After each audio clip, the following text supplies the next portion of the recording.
আমরা পৃথিবীতে বসবাস করি, আমরা আমাদের সংসার চালাইতে গিয়ে, পরিবার চালাইতে গিয়ে অনেক সময় ঋণগ্রস্ত হয়ে যায়।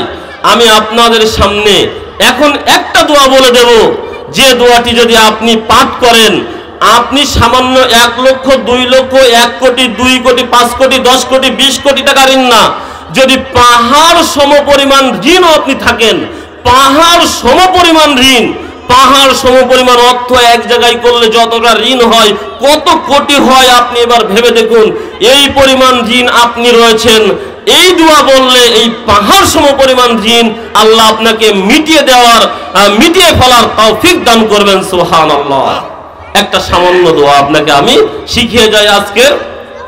আলী রাদিয়াল্লাহু তাআলা আনহু বলছেন, তার নিকটে একজন ব্যক্তি এসে বলল, ও আলী রাদিয়াল্লাহু তাআলা আনহু, আমি আমার মনিবের নিকটে চুক্তিবদ্ধ রয়েছিলাম, আমি এই চুক্তিবদ্ধ ঋণ শোধ করতে পারছি না, আপনি আমাকে সাহায্য করুন।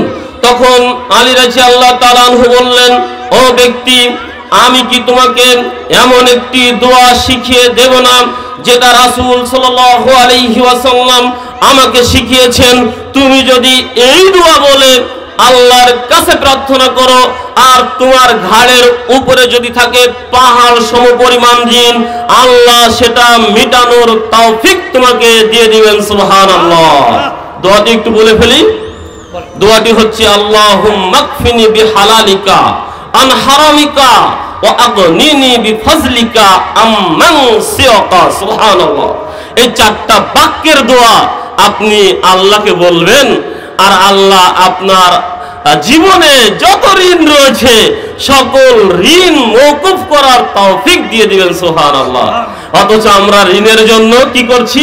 আশা সমিতি, গ্রামীণ সমিতি, অল ভিশন, গ্রামীণ উন্নয়ন, কত কি, এ ব্যাংকে লোন, সে ব্যাংকে লোন, এমনকি ঋণের জন্য নিজে বিষ পান করে আত্মহত্যা করছি। আপনি এই আত্মহত্যার পথ কেন বেছে নিলেন? আল্লাহকে রাত দিন কেঁদে কেঁদে বলেন, আল্লাহ, আল্লাহুম্মা কফিনি বিহালালিকা আন হারামিকা ওয়া আগনিনি বিফজলিকা আম্মান সিওয়াকা। কেঁদে কেঁদে আপনি আল্লাহকে বলেন। আমাদের সত্য নবী বলেছেন, পাহাড় সমপরিমাণ ঋণ আপনি মওকুফ করতে পারবেন, অথচ আপনি নিজেকে আত্মহত্যার শামিল করে দিচ্ছেন। আপনি আল্লাহকে কখনো বলেছেন এই দোয়া বলে? আপনি বলবেন কি করে? কখনো শিখারও তো চেষ্টা করেননি।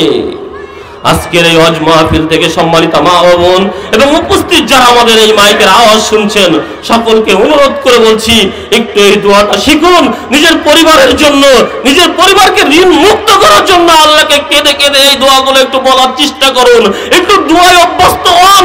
দোয়াই হচ্ছে ইবাদত। ইবাদত করার জন্য আল্লাহ আপনাকে দুনিয়াতে পাঠিয়েছেন।